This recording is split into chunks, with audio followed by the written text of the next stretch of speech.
하나님 우리와 함께 하십니다. 우리를 붙들어 주시고 우리를 떠나지 않는다는 그 찬양의 고백이 우리 심령 가운데 얼마나 힘이 되고 은혜가 된지 모릅니다. 어떤 나를 붙들어 오신 하나님으로 말미암아 힘을 얻으시기를 주님의 이름으로 축복합니다. 우리는 사사기의 말씀을 통해 삼손 시리즈를 대하고 있습니다. 그런데 오늘은 10월 24일과 28일에 있는 새생명 축제 힐링 콘서트를 앞두고 나서 오늘은 특별히 로마서의 말씀을 통해 하나님의 마음이 무엇인지를 오늘 나누겠습니다. 사람들은 각자 자신이 가지고 있는 소원이 있습니다. 그리고 그 소원을 이루기 위해 열심히 살아갑니다. 예수님을 믿는 우리는 어떻습니까? 최선을 다해 노력할 뿐만 아니라 그 소원을 하나님 앞에 아뢰며 기도를 합니다. 여러분은 어떤 소원을 가지고 있으며 어떠한 기도를 하나님 앞에 올려드리고 계십니까? 오늘 말씀 1절을 보면 사도 바울에게도 간절한 소망이 있고 또한 하나님께 간구하는 기도 제목이 있는 것을 우리가 볼 수 있습니다. 우리 함께 1절의 말씀을 읽도록 하겠습니다. 형제들아, 내 마음에 원하는 바와 하나님께 구하는 바는 이스라엘을 위함이니 곧 그들로 구원을 받게 함이니라. 아멘.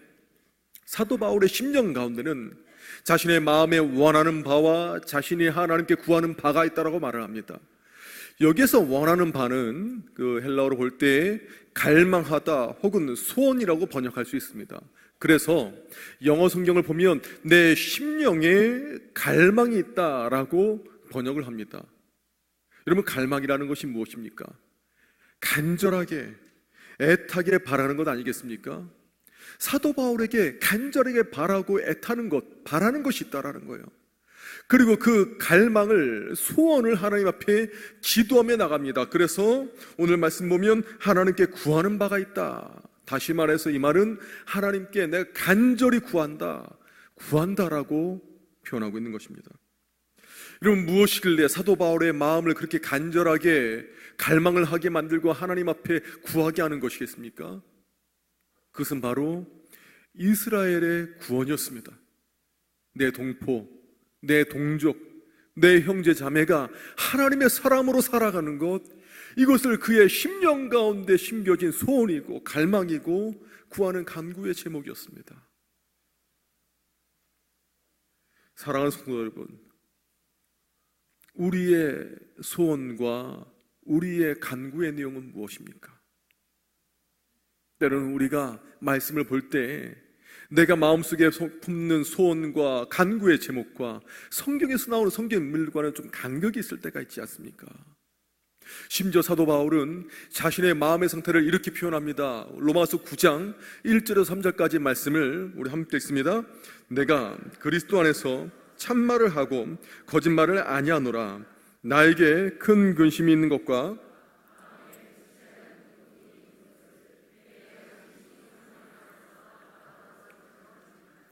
나의 형제 곧 고륙의 친척을 위하여 내 자신이 저주를 받아 그리스도에게서 끊어질지라도 원하는 바로다. 아멘. 나의 동포 이스라엘 향한 사도 바울의 간절한 마음이 얼마나 컸는지, 심지어는 그들이 구원받는 일이라면, 그들이 하나님 백성이 되는 일이라면 내가 하나님께 저주를 받아 끊어질지라도 내가 원하는 바다라고 표현하고 있습니다. 사도 바울이 몰라서 그럴까요? 하나님께 저주받는 것이 어떤 일인지, 그리스도께 끊어지는 것이 어떤 일인지 추상적으로 알기 때문에 그랬을까요? 잘 모르니까 이런 말을 했을까요? 아니요, 너무나 잘 알았습니다. 또렷이 알았습니다.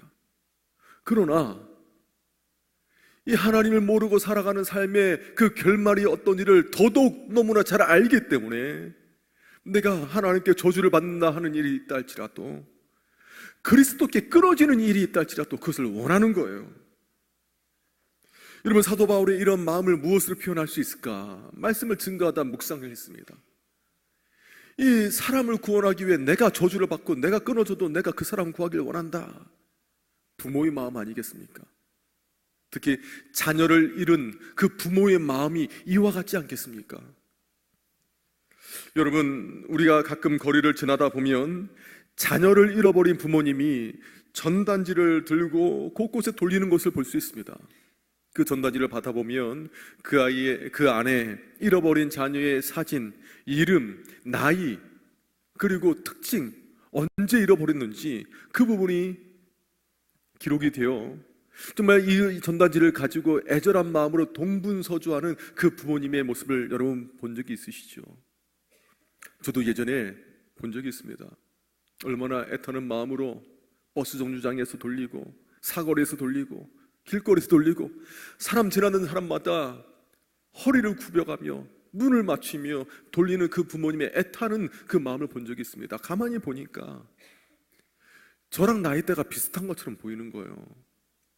저도 아이를 키우는 아버지로서 마음이 얼마나 아프고 애달았는지 수일간 그 가정을 위해 간절한 마음으로 기도했던 기억이 있습니다. 자녀를 잃어버린 부모의 소원은 하나입니다. 무엇입니까? 잃어버린 내 아들, 잃어버린 내 딸을 찾는 것입니다. 그 중에 예수 믿는 사람이 있다면 그분의 기도 제목은 무엇이겠습니까? 하나님께 기도하는 그 기도 제목은 하나님, 잃어버린 내 아들, 내 딸 살아서 만나게 해주십시오. 살아서 하나님 만날 수 있도록 그 아이를 찾게 해주십시오. 여러분, 이것이 기도 아니겠습니까? 그분의 가지고 있는 큰 기도 제목 아니겠습니까? 사도 바울에게 있어 그 이스라엘의 구원에 대한 소원과 기도 제목은 마치 자녀를 잃어버린 부모님의 심정과 같이 절박했습니다. 사도 바울에게 있어서 동포의 불신앙의 문제는 그만큼 심각한 것이었고 추상적인 것이 아니라 실제적인 것이었습니다. 부모를 잃어버린 자녀가 어떤 삶을 살아가게 될지 비참한 삶을 살니까 너무나 잘 아니까 그 부모님이 더욱더 가슴 아파하고 애달아하는 것처럼 하나님을 떠난 백성이 어떠한 삶을 또한 어떠한 결말을 맞게 될지 너무나 잘 아니까 사도 바울의 심정에는 밤낮 그치지 않는 고통이 자신의 가슴을 짓누르고 자신의 가슴에 찢어지는 아픔이 계속해서 밤낮으로 끊이지 않고 있다라고 고백하고 있는 것입니다. 여러분, 이 모습을 볼 때 이 시대에 우리가 회복해야 될 것, 그리스도인들이 회복해야 될 것이 있습니다. 그럼 그것이 무엇입니까? 하나님의 마음이에요. 하나님의 마음입니다. 잃어버린 영혼을 향한 그 아버지의 마음, 그 하나님의 마음이 우리 가운데 회복이 되어야 합니다. 자녀를 잃어버린 아비의 마음처럼 잃어버린 영혼을 향한 간절한 마음, 지금도 기다리고 계시는 그 하나님의 마음이 우리 가운데 회복이 되어야 합니다. 하나님을 떠난 영혼이 어떻게 되는지 우리가 안다라면, 정말로 안다라면 가만히 있을 수 없지요. 주님을 모르고 살아가는 나의 부모님, 형제, 자매, 나의 자녀, 배우자를 위하여 내가 무엇이라도 해야 하는 것입니다. 그냥 손 놓고 가만히 있을 수 없지 않습니까? 무엇이라도 하는 거예요. 여러분, 그런데 안타까운 일은 이 시대의 많은 그리스도인들이 이 마음을 잃어버렸습니다. 하나님의 관심은 잃어버린 자녀가 하나님께로 돌아오는 일인데 하나님의 자녀인 우리가 아버지의 마음이 잃어버린 거예요. 그리고 우리는 평안하게 사는 경우가 얼마나 많이 있습니까? 내 주위에 하나님을 모르고 살아가는 사람, 진리를 모르기에 인생을 방황하고 멸망의 길로 들어가는 사람이 있어도 크게 신경 쓰지 않는 겁니다. 오히려 전도는 광신자가 하는 것이다. 전도는 성경에 대해 잘 알고 잘 믿는 믿음 좋은 사람이나 하는 것이다 라는 생각이 자리하는 경우가 있습니다. 그러나 그렇지 않습니다. 성경에 대한 깊은 지식이 없어도 내가 만난 예수님을 전하면 되는 것입니다. 하나님의 마음을 품고 내가 알고 있는 그 좋은 소식을, 이 복음을 있는 그대로, 경험한 그대로 증거하면 되는 것입니다. 근데 여러분, 전도하려고 할 때 참 말이 안 떨어지는 경우가 있죠. 부담감 때문에 예수님을 전하는 것이 쉽지 않다라고 말하는 분이 계십니다. 사실 전도에 대한 부담감은 예수 믿는 사람이라면 누구나 가지고 있을 것입니다. 그래서 적지 않은 그리스도인들이 전도에 대한 부담감을 크게 느낀 나머지 심지어는 일종의 신앙의 열등감까지도 느끼는 분이 계세요. 저분은 전도 많이 했는데 나는 믿음이 약해서 전도가 안 되는구나. 하나님 보면 죄송스럽고 그 열등감까지 느끼는 분이 계시고, 심지어 어떤 분들은 이 열등감을 넘어서 전도해야 된다라고 말을 하면 거부감까지 표출하는 분이 계십니다. 부담스러운데 자꾸 하라고 하니까 거부감이 드는 거예요. 그래서 이렇게까지 얘기하는 분들 계시죠. 거리에서 전도하는 분들 보면 차라리 전도 안 하는 게 낫다. 저렇게 말로만 전도하지 말고 좋은 본을 보여서 행동으로 전도하는 게 더 성경적이지 않는가. 물론 우리가 좋은 본을 보여야 합니다. 예수님께서도 그렇게 말씀하셨습니다. 우리 함께 마태복음 5장 16절 말씀 우리 함께 읽겠습니다. 이같이 너희 빛이 사람 앞에 비치게 하여 그들로 너희 착한 행실을 보고 하늘에 계신 너희 아버지께 영광을 돌리게 하라. 아멘. 예수님께서 제자들에게 너희는 세상에 비치고 세상의 소금이다 라고 말씀하셨습니다. 그리고 나서 주신 말씀이 이 말씀입니다. 이같이 너희 빛이 사람 앞에 비치게 하여 그들로 너희 착한 행실을 보고 하늘에 계신 너희 아버지께 영광을 돌리게 하라. 주님께서 우리에게 원하시는 건 뭐냐면 세상에 본을 보이는 삶입니다. 그리하여 우리의 삶을 통하여 하나님께서 영광 받으시는 것, 그걸 주님께서 원하시는 거예요. 만약에 우리가 세상에 본을 보이지 않고 살아간다면 나로 인하여 하나님의 이름이 모독을 받는 것입니다. 여러분, 그런 일은 있어서는 안 되는 것이죠. 그렇게 우리는 믿는 사람으로서 믿음의 본을 보이며 착한 일을 통해서 하나님께 영광 돌리는 삶, 하나님의 영광을 나타내는 삶을 살아야 합니다. 그런데 여러분, 여기에 그쳐서는 안 되는 것입니다. 여기에 만족해서는 안 되는 거예요. 복음을 입술로도 전해야 됩니다. 오늘 우리가 읽었던 로마서 10장에 보면 14절과 15절에 이런 말씀이 있습니다. 우리 함께 읽도록 하겠습니다. 그런즉 그들이 믿지 아니하는 일을 어찌 부르리요? 듣지도 못한 일을 어찌 믿으리요? 전파하는 자가 없이 어찌 들으리요? 보내심을 받지 아니하였으면 어찌 전파하리요? 기록된 바 아름답도다 좋은 소식을 전하는 자의 발이여 함과 같으니라. 아멘.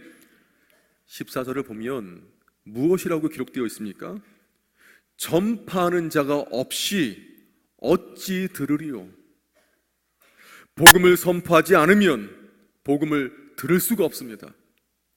예수님을 소개하는 사람이 없으면 세상 사람들은 예수님에 대해서 알 길이 없습니다. 누군가가 예수님의 이름을 증거하고 예수님께서 저와 여러분을 위하여 어떤 일을 이루셨는지 증거해야 됩니다. 복음을 선포해야 됩니다. 그래야 그들이 복음을 듣고 믿음을 가지게 되는 것입니다.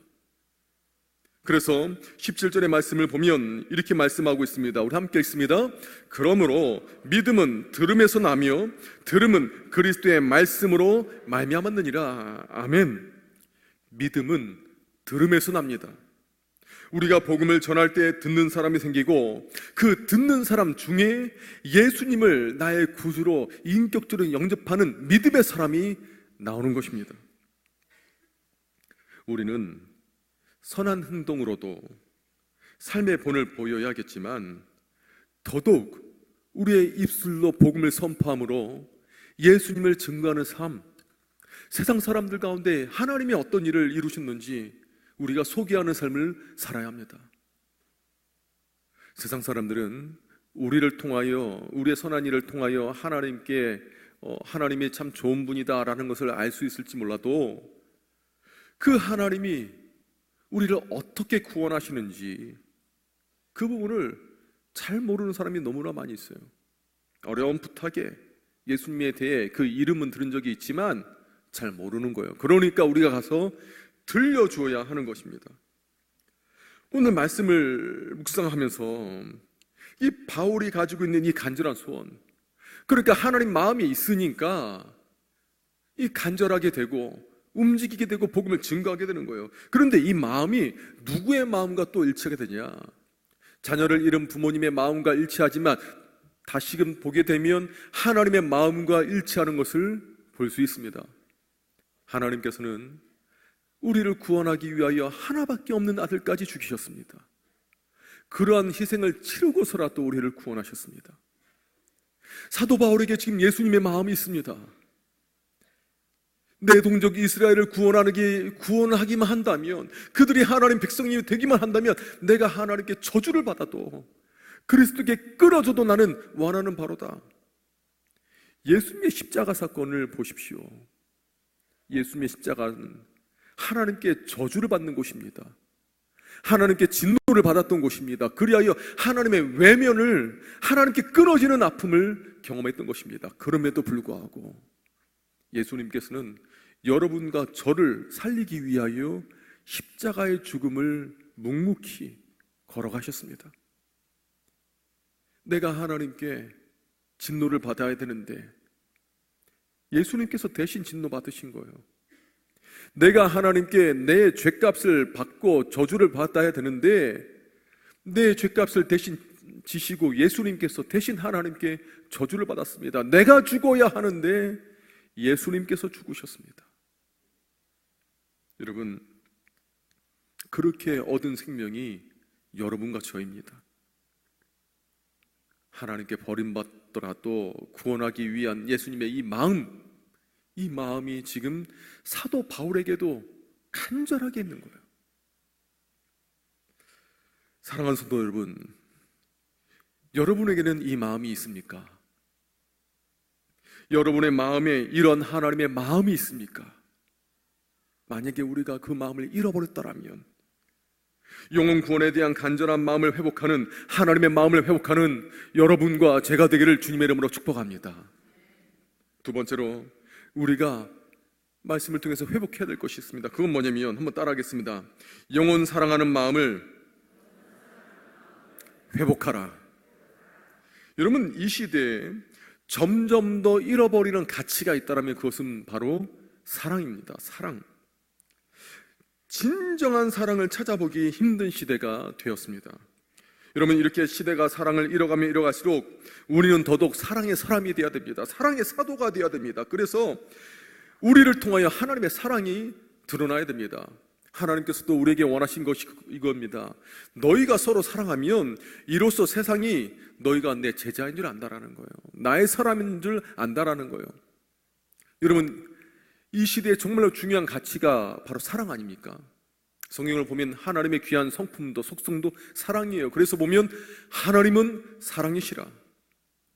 이 사랑이 너무 고귀하고 너무 중요하니까 여러분, 세상은요, 공중권세 잡은 자는 사랑의 가치를 왜곡을 합니다. 진정한 사랑이 무엇인지를 가려버리는 거예요. 그래서 사랑에 대한 다른 가치관과 다른 생각을 심어주는 경우가 있습니다. 여러분, 그래서 세상에 보면 사랑에 대해서 뭐라고 생각합니까? 감정이야, 감정. 많은 경우가 감정. 떨리는 감정, 때로는 애타는 감정. 또 어떤 경우는 이렇게 말합니다. 내가 소중한 존재인 것처럼 여김받는 거. 누군가가 나를 사랑한다면 소중히 여김받아야 되는 그 느낌이 있어야 돼요. 내가 원하는 거 채워줘야 되는 거예요. 내가 누군가를 사랑한다면 그 사람을 존중히 여기고 그 사람 필요한 걸 채워줘야 되는 거예요.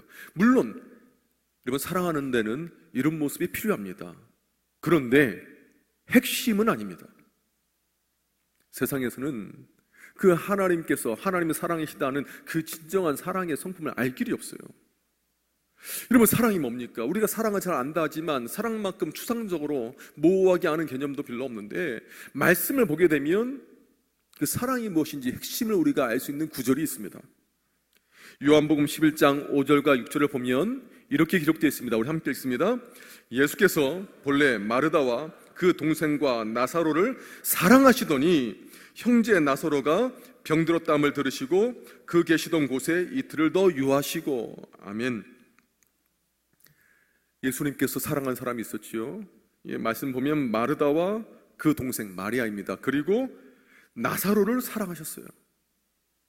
그런데 나사로가 지금 죽어간다, 죽을 병에 걸렸습니다, 죽어갑니다, 빨리 와주십시오 라고 얘기를 들었습니다. 그러면 우리 사랑하면 어떻게 됩니까?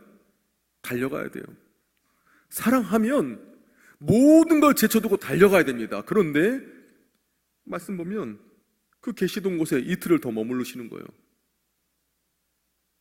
이게 우리의 사랑의 기준과 너무 안 맞지 않습니까? 사랑은 달려가야 되는데 예수님 지금 죽게 내버려 두신 거예요. 그 죽어서 살이 썩어 들어가고 시체 썩는 냄새가 나도록 내버려 두시는 거예요. 이틀을 더 유하셨습니다. 죽기를 기다리셨습니다. 우리의 한글 성경에는 이게 번역되어 있지 않은데 원문을 보거나 영어를 보게 되면 so, 그래서라는 단어가 기록되어 있습니다. 그래서 어떻게 번역하냐면 예수께서 본래 마르다와 그 동생과 나사로를 사랑하셨습니다. 그래서 형제 나사로가 병들었다함을 들으시고 그 계시던 곳에 이틀을 더 머무르셨습니다. 이거예요. 왜 머무셨을까? 사랑하는데. 그래서 왜 머무셨을까? 묵상하고 연구하는 가운데 지난주에 소개했던 그 존 파이퍼 목사님의 그 설명을 제가 기억하게 됐어요. 어떤 책인지는 제가 기억이 잘 안 나지만 이 부분에 대해서 이렇게 설명하는 걸 봤습니다. 참된 사랑은 하나님의 영광을 경험하게 하는 것입니다.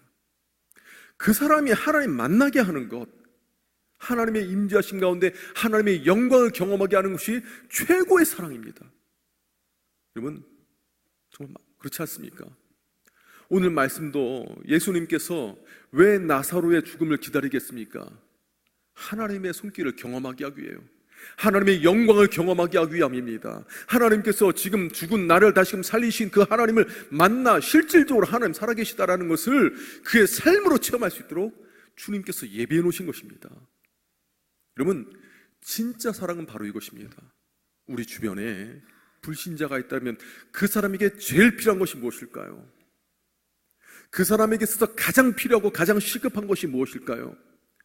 하나님 만나는 거예요. 하나님 만나는 거예요.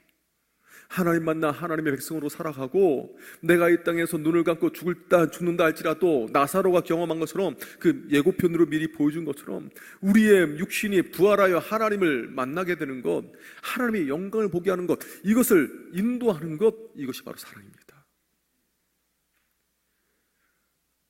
우리의 사랑하는 부모님, 형제 자매, 나의 자녀, 나의 이웃을 정말로 사랑하신다라면 복음을 증거하십시오.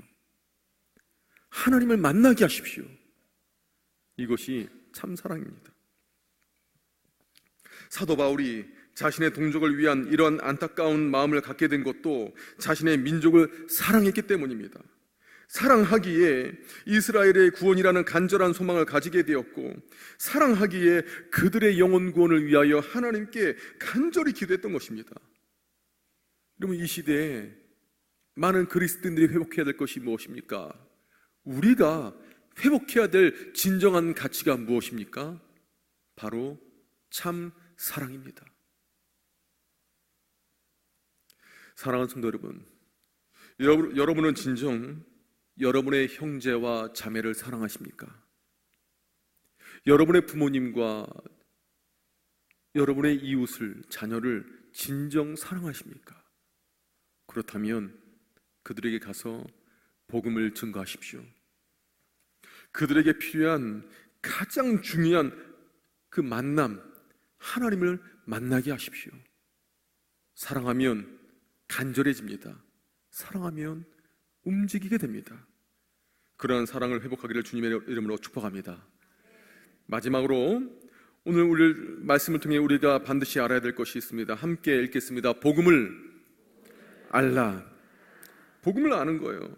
진리에 대한 바른 지식을 우리가 알아야 됩니다. 우리 함께 2절과 3절의 말씀을 읽도록 하겠습니다.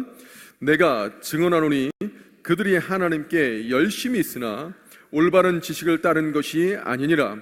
하나님의 의를 모르고 자기 의를 세우려고 힘써 하나님의 의에 복종하지 아니하였느니라. 아멘. 지금 이스라엘 백성이 왜 멸망의 길을 걷고 있습니까? 왜 멸망의 길로 달려가고 있습니까? 열정이 없어서입니까? 아니요. 오늘 사도 바울이 말한 것처럼 내가 증언하노니 그들이 하나님께 열심히 있으나 열심히 있습니다. 그런데 문제가 뭐냐면 올바른 지식을 따르는 것이 아닌 게 문제인 거예요. 물론 여러분 신앙에서의 열정은 중요합니다. 열심 중요합니다. 헌신 중요합니다.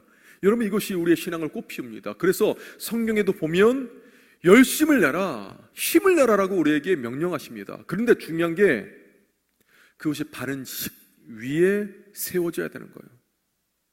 복음의 바른 기초 위에 세워져야 그 열심도 그 헌신도 아름다운 열매를 맺는 것입니다. 여러분 이스라엘 백성 보십시오. 그들이 얼마나 열심히 있었습니까? 그러나 그 기준은 본인들이 생각했던 그 열심의 기준은 하나님의 기준과 너무 다른 거예요. 사도 바울을 보십시오. 사도 바울이 예수님을 만나기 이전에 그가 얼마나 열심이었습니까? 심지어 예수님을 믿는다는 사람들을 잡기 위하여 자신의 생업도 내팽개치고 그들을 잡으러 다녔던 사람입니다. 보통 열심히 있어서는 이런 것이 나오지 않죠. 그러면 우리 주변에도 보면 열심히 있는 사람들이 있습니다. 그런데 바른 지식이 없으니까 멸망의 길로 달려가는 사람이 있어요. 예를 들면 이단들 있지 않습니까? 이단들의 열심 대단합니다. 보면 예전에도 저희 집에 누가 초인종을 눌러요. 띵동. 요즘에도 얼마 전에 보니까 우리 여기 길거리 다니면서 사람들이 막 배를 울리면서 다니더라고요. 여호와 증인들이에요. 여호와 증인들. 제가 이제 예전에 여기 우리 잠실로 이사 오기 전에 초인종 누르는 거 무심코 열었습니다. 모르는 아줌마가 딱 서 있는 거예요. 그 얘기하다 보니까 여호와 증인인 거예요. 말이 안 통해요. 말씀을 전해도. 괜찮습니다. 좀 바쁘니까 또 문을 닫으려고 하는데 그분이 발을 현관문과 문 사이에 딱 끼우는 거예요. 대단한 열심이다. 대단한 열심이다. 사실 부끄럽지만 저도 현관문에 발을 끼우고 이렇게 얘기한 적이 없었거든요. 예, 놀이터에서 복음을 전하고 한 적이 있었지만, 그리고 막 그렇게 복음을 전하고 했지만 그렇게까지 한 적이 없는데 대단한 열심이다. 그런데 바른 지식, 올바른 지식, 이 복음 위에 그 열심을 세워놓지 못하다 보니까 그들이 전하는 건 거짓이요, 그들이 전하는 길은 멸망의 길인 것입니다. 지금 이스라엘 백성은 딱 이런 상황이에요. 그러니까 사도 바울이 더욱더 마음이 안 좋은 겁니다. 애가 탄 것입니다. 그럼 이단들이 얼마나 열심히 냅니까? 그러나 중요한 것은 무엇보다도 복음의 바른 지혜와 진리가 필요한 것입니다. 우리가 어떻게 구원을 받았는지 알아야 되는 거예요. 예수 그리스도의 십자가 사건과 부활 사건, 이 사건을 또렷하고 명료하게 알 때에 우리는 바른 진리를 전할 수 있고 그 열심 가운데 하나님께서 인정하시는 신앙의 풍성함을 우리가 경험할 수 있는 것입니다. 그래서 사도 바울은 이렇게 말합니다. 우리 10장 9절과 10절을 보면 우리가 반드시 알아야 되는 말씀인데 다음과 같이 말합니다. 함께 읽습니다. 내가 만일 내 입으로 예수를 주로 시인하면 또 하나님께서 그를 죽은 자 가운데서 살리신 것을 내 마음에 믿으면 구원을 받으리라. 사람이 마음으로 믿어 의에 이르고 입으로 시인하여 구원에 이르느니라. 아멘. 예수 그리스도께서 나를 위하여, 나의 죄를 위하여 대신 십자가에 지신 것을 내가 마음에 믿고 예수 그리스도께서 다시 부활하신 것을 내 마음에 믿으면, 이 복음을 믿으면 의에 이른다는 거예요. 이것이 하나님께서 원하시는 기준입니다. 구원의 기준입니다. 그리고 이것을 마음으로 믿어 의에 이르고 입술로 시인하여 구원에 이르느니라. 이 기준이에요. 여러분, 이스라엘 백성이 자신의 율법을 가지고 있다, 내가 열심히 있다라는 것이 구원의 조건으로 착각하고 있었지만 사실은 하나님의 기준과 너무 다른 것처럼 우리 주변의 불신자들을 보면 자신의 그 미래에 대해서, 사후 세계에 대해서, 자신의 영적인 신분에 대해서 다른 것을 기준으로 삼는 사람이 있습니다. 무슨 소리예요? 나는 지금 법 없이도 살 사람인데, 나 지금까지 나쁜 짓 안 했습니다. 자신의 기준이에요. 하나님이 원하시는 그 기준은 아닙니다. 저는 지금 봉양도 많이 하고 수행도 많이 했습니다. 그렇기 때문에 나는 천국에 갈 수 있습니다. 그 본인 기준이에요. 하나님께서 말씀하시는 그 기준, 그것이 아닙니다. 마치 문이 잠겨 있으면 그것에 맞는 열쇠를 우리가 넣고 돌려야 문이 열리는 것처럼 이 복음이라는 열쇠가 없으면 그 누구도 하나님의 자녀가 될 수 없고, 복음이 없고 이 복음을 내가 받아들이지 않으면, 하나님을 나의 구주로 믿지 않으면 그 누구도 하늘나라에 갈 수가 없는 것입니다. 그렇기 때문에 우리는 내가 적어도 어떻게 구원받은지를 알아야 돼요. 물론 우리가 복음 증거할 때는 성경의 다른 깊은 것까지도 우리가 그래서 전하기는 참 쉽지는 않을 겁니다. 그러나 신앙생활 하면 할수록 우리가 말씀을 더욱더 깊이 알아가면 신앙의 유익이 있는 건 분명하지만, 복음을 증거할 때는, 누군가에게 하나님을 영접하게끔 우리가 인도할 때는 이 단순하고 또렷하고 명령한 복음을 증거함으로 그들이 듣고 믿을 수 있는 기회를 만들어줘야 됩니다. 말씀을 정리하도록 하겠습니다. 사랑하는 성도 여러분, 이 시대에 우리가 회복해야 될 것이 무엇입니까? 우리 가운데 하나님의 마음이 있습니까? 하나님의 마음을 회복하게 해달라고 하나님께 구하십시오. 이 시대에 회복할 것은 참 사랑입니다. 그 사랑이 여러분 가운데 있습니까? 없다라면 하나님께 이 참 사랑을 회복하게 해달라고, 증거하게 해달라고 기도하십시오. 바른 복음에 대한 진리를 가지고 있으십니까? 나만 누리는 것이 아니라 그것을 전파하십시오. 그러한 나의 모습을 통해서 하나님께서 놀라운 일들을 이루실 것입니다. 비록 나는 연약하지만 전하는 나의 입술을 통하여 하나님께서 놀라운 일들을 이루어 가실 것입니다. 잠시 영상을 보고 또한 우리가 다짐하는 기도를 가지고 작정하도록 하겠습니다. 한번 영상 보십시오.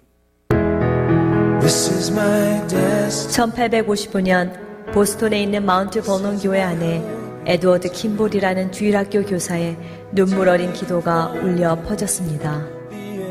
한 영혼을 천하보다 사랑하시는 주님, 저에게 맡겨주신 한 영혼을 위해 오늘도 기도합니다. 이 아이가 주님을 만나고 거듭난 삶을 살게 하시옵소서. 기도를 마친 킴볼은 학생이 일하는 구두방을 찾아가 예수 그리스도의 사랑을 전했습니다. 그날 킴볼의 진실한 나눔을 통해 하나님은 소년의 마음을 여셨고 구원의 감격을 맛보게 하셨습니다. 이 소년이 바로 100만 명을 전도한 19세기 최고의 복음 전도자 D.L. 무디였습니다. 훗날 무디는 영국의 전도 여행을 가서 프레드릭 마이어가 담임하는 교회에서 설교를 했습니다. 그 설교를 통해 마이어는 큰 도전을 받고 무디와 같은 순회 전도자가 되어 전 세계를 다니며 복음을 전했습니다. 몇 년 후 마이어는 미국의 무디 신학교에서 강의를 하게 되었습니다. 그 강의를 통해 한 청년이 하나님께 온전히 헌신하게 되었는데 그가 바로 미국의 유명한 부흥사로 한국에 와서 100만인 구령운동에 불을 지핀 윌버 체프만이었습니다. 체프만이 각지를 다니며 복음전도 캠페인을 할 때 옆에서 체프만을 도우며 목회를 배우고 영향을 받았던 메이저리그 야구 선수 출신의 청년이 있었습니다. 그가 바로 90만 명 이상이 회심했던 20세기 초 미국 대부흥의 주역인 빌리 선데이입니다. 1924년 빌리 선데이 집회에서 감동을 받은 한 기독교 모임에서 도시 복음화를 위한 기도를 시작했습니다. 5년 후 그들은 모르드게 해밀하는 전도자를 초청해 부흥회를 열었는데 그때 16살의 한 소년이 자신의 삶을 주님께 헌신하기로 결정했습니다. 그 소년이 바로 역사상 가장 탁월한 복음 전도자로 수백만 명을 주님께 인도한 빌리 그레함입니다. 한 영혼을 사랑하였던 주일학교 교사 한 사람을 통해 하나님은 수백만 명이 구원받는 놀라운 일을 행하신 것입니다. 오늘도 하나님은 한 영혼을 사랑하는 한 사람, 한 영혼을 위해 눈물로 기도하는 한 사람, 그리고 한 영혼에게 생명의 복음을 전하는 한 사람을 찾고 계십니다. 한 사람의 헌신이 또한 복음 전하는 그 입술이 놀라운 일들을 이루었습니다. 사랑하는 성도 여러분, 비록 우리의 입술은 연약하지만 그럼에도 불구하고 우리가 기도를 통해 영혼을 품고 그 영혼에게 달려가 주의 말씀을 증거한다라면 여러분 그 입술 자체가 하나님께서 기뻐하시고 복된 삶의 모습이 될 것입니다. 우리를 통하여 어떤 가정이 변화될 수도 있고 우리를 통하여 그 가문대대로 변화되는 놀라운 일들이 일어날 수 있습니다. 하나님께서 이 일을 이루는데 우리를 부르셨고 우리와 함께 일하기를 원하십니다. 우리가 때로는 전도하는데 꼭 우리 교회에 등록해야 되는가? 물론 우리 교회에 등록하여 같이 신앙생활하면 더할 나위 없이 좋겠지요. 그러나 중요한 것은 그 영혼이 예수 믿는 것 아니겠습니까? 우리가 가서 복음을 전해 우리 교회에 올 상황이 아니라면 근처에 건강한 교회에 등록을 시켜서 그곳에서 하나님의 사람으로 성장하게 된다면, 성숙하게 된다면 이 또한 하나님 나라 입장에서 볼 때, 하나님께서 보실 때 얼마나 기뻐하시겠습니까? 이 시간 우리가 하나님께 먼저 기도하며 나가도록 하겠습니다. 하나님, 오늘 말씀을 통해 내 심령 가운데 아버지의 마음이 회복되기를 원합니다. 간절한 마음, 영혼을 구원하기 위한 그 간절한 소망이 제 안에도 회복되기를 원합니다. 그리고 주여 이 세상에서의 참된 가치인 그 사랑을 제가 회복하게 하여 주십시오. 이 복음의 진리를 저한테 깨닫게 하셨는데 이 복음을 증거하는 저의 입술이 되게 달라고 우리 하나님께 다 같이 주님 한번 부르고 기도하도록 하겠습니다. 주여 아버지 하나님 아버지 함께 없소서. 오늘도 없소서. 주여 인도해 주시옵소서. 하나님 아버지 함께 하시기 바랍니다. 주님 사랑하면 백성들 되기를 원합니다. 주님 사랑하는 주 성령 하나님 역사해 주시옵소서. 성령 하나님 함께 하옵소서. 해 주시옵소서. 주님 은혜를 주시옵소서.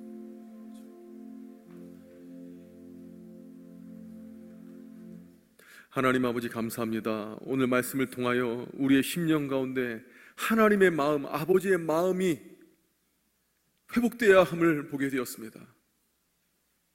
하나님, 우리 가운데 이 마음이 회복되기를 원합니다. 한 영혼을 향한 그 영혼을 기다리는 아버지의 마음이 우리 가운데 있기를 원합니다. 이 세상에 참된 사랑이 점점 더 희박해지는 이 시대에 진정한 사람의 사랑의 사도가 되어서 사랑을 전하는 사람이 되게 하시고 내 주위에 있는 형제자매, 부모와 자녀들에게도 이웃에게도 하나님을 만나게 하는 하나님 그러한 사랑을 실천할 수 있도록 우리를 붙잡아 주시옵소서. 바른 진리 가운데 복음을 증거하게 하시되 하나님 우리가 함께 하나님을 섬기며 하나님께 함께 예배드리는 예배자로 서는 은혜가 있게 하여 주시옵소서. 성령 하나님께서 함께 하실 줄 믿사오며 거룩하신 우리 주 예수 그리스도의 이름으로 기도합나이다. 아멘. 이 시간 우리가 새생명 축제를 위한 1차 작정을 하는 중요한 시간을 가지도록 하겠습니다. 지금 이미 나눠드린 그 카드가 있죠. 이 태신자 작정 카드가 있는데 첫 출발은 그 영혼을 품고 기도하는 것부터 시작이 됩니다. 결론은 내가 짓는 것이 아니라 하나님께서 지으시는 것이지만 작정을 하고 복음을 전하는 것은 내 책임입니다. 그래서 하나님께서 떠오르시게 하는 그 이름들 한번 적어보십시오. 이름을 잘 모른다면 누구 엄마, 뭐 402호집 아줌마, 둘째 친구의 엄마 이런 식으로 적어줬습니다. 적으시고 그리고 교회 제출용에도 적어주십시오. 그러면 저희가 잘 안내하고 함께 기도하겠습니다. 잠깐 음악 반주를 좀 해주셨으면 좋겠는데요.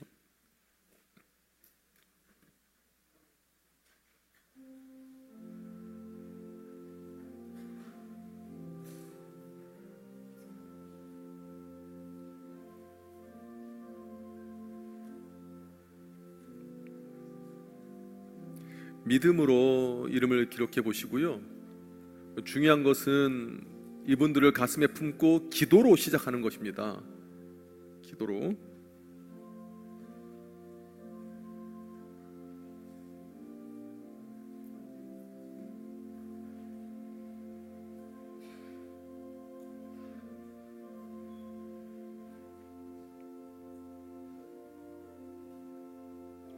혹시 볼펜이 없으시거나 용지가 부족하신 분은 손을 들어서 표해 주시면 저희 목사님들이 도와드리도록 하겠고요. 칸이 부족하시면 뒤에다가도 이어서 적으시면 됩니다.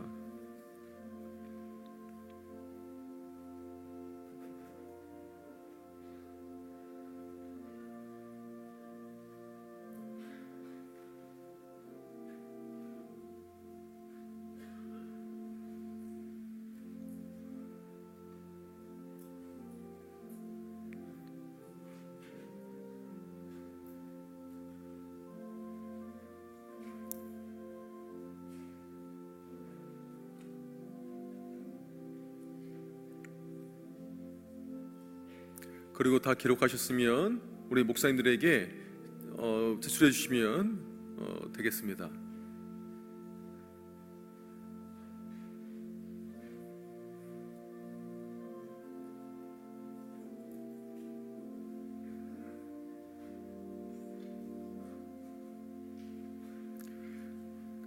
절취를 하셔서 교회 제출용을 이렇게 제출해 주셨으면 좋겠고, 본인 보관용은 이것은 가지셔서 가장 잘 보이는 곳 있지 않습니까? 내가 가장 눈에 띄는 곳에 들고 다니십시오. 그래서 이분들 위해서 기도해 주십시오. 그분들의 필요가 무엇인지, 그분들이 지금 무엇을 원하시는지 그분들 위해서 기도하면 좋겠습니다. 그리고 한쪽으로 이렇게 몰아주시면은 수고하는데 도움이 되겠습니다.